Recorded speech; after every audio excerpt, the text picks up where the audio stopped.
Sejam bem-vindos ao canal Entre Fontes e Fatos na Política, o seu espaço para discutir sobre política e geopolítica do Brasil, com análises de fontes e conversas amigáveis.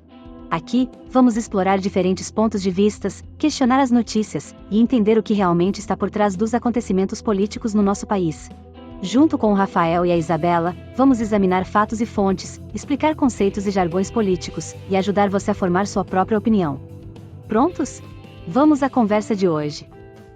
Olá, vamos direto ao ponto hoje, mergulhar num período bem tenso da história do Brasil, dos anos 60 até a Lei da Anistia de 79. Olha, o tema da anistia voltou com tudo para o debate público, né? Com certeza. Tá se falando muito numa possível anistia para o pessoal envolvido nos atos de 8 de janeiro. E assim, as opiniões são totalmente divididas. Sim, polarizou bastante.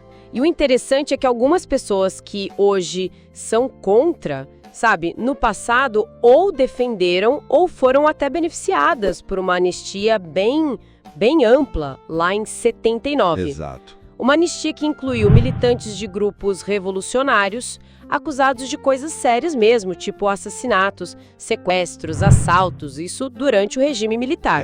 Para a gente entender essas reviravoltas, vamos dar uma olhada nas fontes sobre a Lei da Anistia de 79, o contexto da época, quem eram esses grupos e o que rolou depois. É fundamental essa análise histórica, sabe?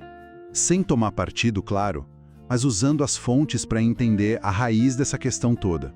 O que aconteceu em 79 ajuda muito a explicar os debates de hoje. Certo. Então vamos voltar um pouquinho. Antes de 64, o clima já era, assim, bem tenso. Muito tenso. Depois que o Jânio renunciou, veio o governo Jango, né? João Goulart. Ele tentou emplacar as reformas de base. Reforma agrária, educacional. Isso. E essas reformas mobilizaram muito apoio popular. Sindicatos, estudantes, ligas camponesas. Mas, por outro lado... acenderam um alerta vermelho para os conservadores. Exatamente. Empresários, militares, setores da igreja. Ficaram com medo de uma guinada para a esquerda. Era um clima de guerra fria interna, sabe? Com a influência de Cuba, da China. E foi aí que vários grupos de esquerda ganharam força, né? Alguns já existiam, tipo o PCB, clandestino. Sim, o Partidão. E surgiram outros, como a Ação Popular, a AP, que veio de uma base cristã e foi para o marxismo.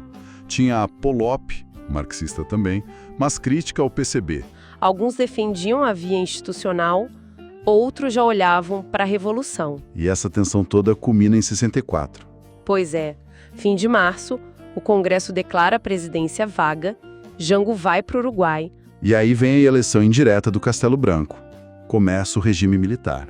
Aí, com o regime militar se consolidando, e principalmente depois do AI-5 em 68, que foi quando a coisa pegou fogo mesmo, uma parte dessa esquerda foi para a luta armada. Foi aí que surgiram nomes como ALN, MR8... Isso, ALN, MR8, VPR, VAR Palmares, focavam mais na guerrilha urbana. E teve o PCdoB, que tentou a guerrilha rural lá no Araguaia. E a ideia geral era o quê? Olha, com variações, claro, mas a maioria era marxista-leninista, maoísta ou inspirada no foquismo cubano. O objetivo comum era derrubar a ditadura à força e implantar um regime socialista, comunista. Quer dizer, não era só discurso. As fontes mostram que eles partiram para ação mesmo. Sem dúvida. As fontes falam muito dos assaltos a bancos, que eles chamavam de expropriações, para conseguir dinheiro. E os sequestros de embaixadores ficaram famosos, né? Muito. O do embaixador americano Charles Zelbrick, em 69. Do alemão Oliben, em 70. Do suíço Bucher, em 71.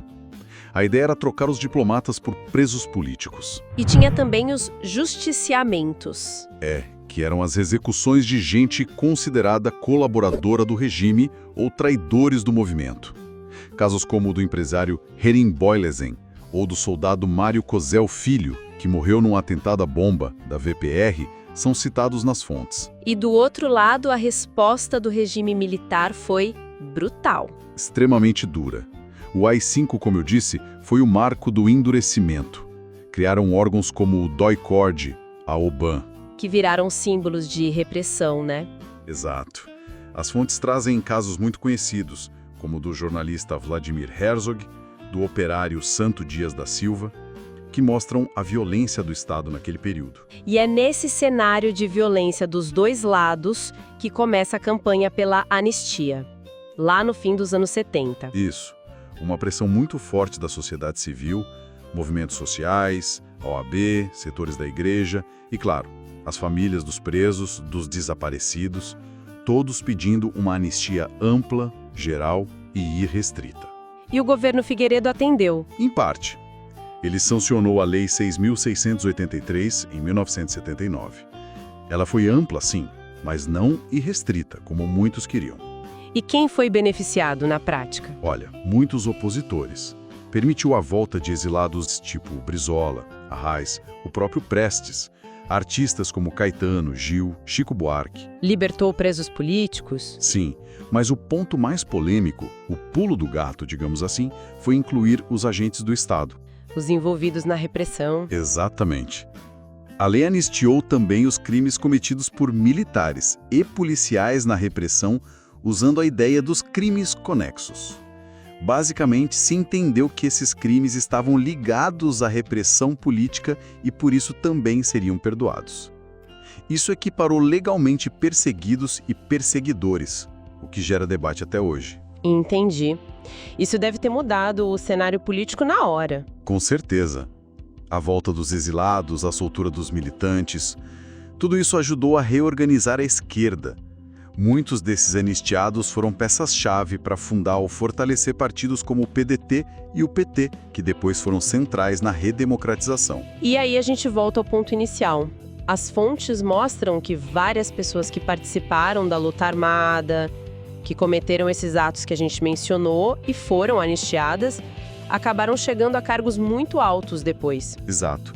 Temos exemplos como Dilma Rousseff, que integrou a VAR Palmares e a Polop e foi presidente. José Dirceu, da ALN, foi ministro da Casa Civil. Tarso Genro, da Polop, também foi ministro e governador. Fernando Gabeira, que participou do sequestro do Elbrick pela LN e MR8, teve uma longa carreira como deputado. Então, para amarrar tudo. Olha, a anistia de 79 foi sem dúvida um passo-chave para a redemocratização. Mas essa característica dela ser recíproca, né? Perdoando os dois lados. E o fato de muitos beneficiados terem vindo de grupos que usaram violência e tinham projetos de poder também autoritários, muitas vezes inspirados em outras ditaduras, isso tudo alimenta o debate sobre memória, justiça e os diferentes projetos políticos que estavam em jogo. E deixa uma pergunta pra gente pensar, né?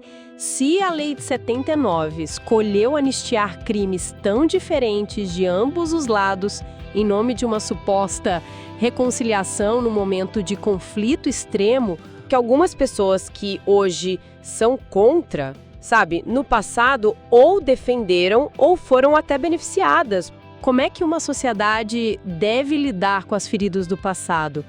Dá para equilibrar a busca por justiça por violações graves com a necessidade de seguir em frente? A história da anistia no Brasil parece ser um estudo de caso permanente dessa tensão. Uma questão importante para continuar refletindo. Bom, com isso, fechamos nossa análise de hoje. Até a próxima. Obrigado por terem assistido até aqui. Nos veremos nos próximos vídeos.